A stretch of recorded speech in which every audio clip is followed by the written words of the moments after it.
Hello दोस्तों, आज के इस वीडियो में हम लोग प्राचीन भारत में मगध साम्राज्य के बारे में पढ़ने वाले हैं। और आज का यह वीडियो इंट्रोडक्शन पार्ट होने वाला है। जो 4 वंश हुए हैं मगध साम्राज्य में, इन वंश के बारे में। तो चलिए स्टार्ट करते हैं आज का वीडियो। देखिए, मगध साम्राज्य में जो 4 वंश हुए हैं, उन चारों वंश का शासन वर्ष था 545 बीसी से 184 बीसी तक। और कुछ कुछ बुक में ये डाटा मिलता है 544 बीसी से 184 बीसी तक। देखिए, मगध साम्राज्य का सर्वप्रथम वर्णन मिलता है ऋग्वेद में किराट नाम से। मगध साम्राज्य का सर्वप्रथम वर्णन मिलता है ऋग्वेद में किराट नाम से। इसमें 4 वंश हुए हैं, हर्यक वंश, शिशुनाग वंश, नंद वंश और मौर्य वंश। सबसे पहले हर्यक वंश को देखते हैं। हर्यक वंश को प्रतिहंता वंश भी कहा जाता है।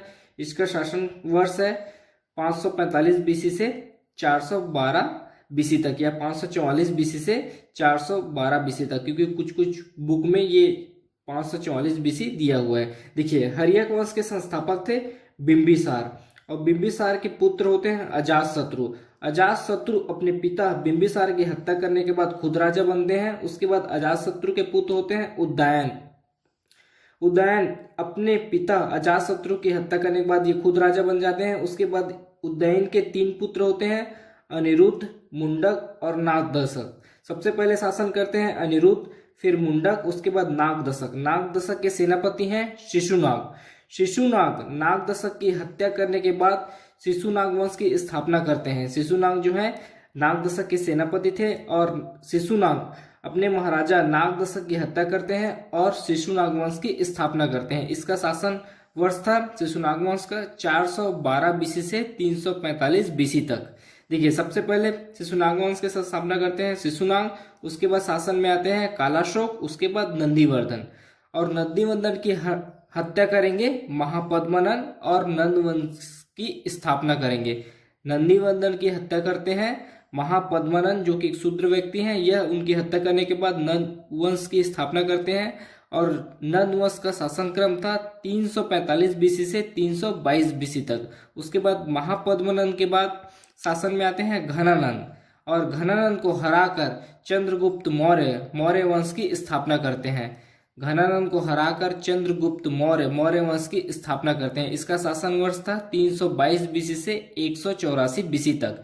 ये उनका शासन क्रम है। सबसे पहले चंद्रगुप्त शासन करेंगे, फिर बिंदुसार, अशोक, कुणार, दशरथ, वृद्धरथ। इस प्रकार मौर्य वंश का शासन होता है। देखिए, अब मैं आपको मगध साम्राज्य के लोकेशन के बारे में बताता हूँ कि किस प्रकार मगध साम्राज्य बसा हुआ था और इतना सुरक्षित क्यों था। देखिए, आज का जो बिहार वाला एरिया है, वहां था पहले मगध साम्राज्य। और मगध साम्राज्य 3 और नदियों से घिरा हुआ था, और नीचे था विंध्याचल पर्वत।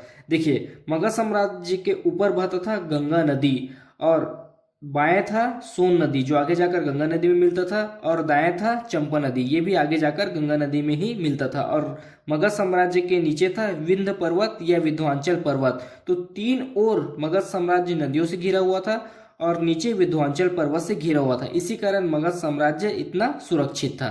तो यह था हम लोगों का मगध साम्राज्य के ऊपर डाटा। आपसे एक रिक्वेस्ट है, अगर अभी तक आपने हमारे चैनल हिंदी वॉइस को सब्सक्राइब नहीं किया है तो प्लीज़ चैनल को सब्सक्राइब करें, और वीडियो को लाइक शेयर जरूर करें। अगर आप डेली मोशन में हैं तो वीडियो को लाइक करें और फॉलो करें।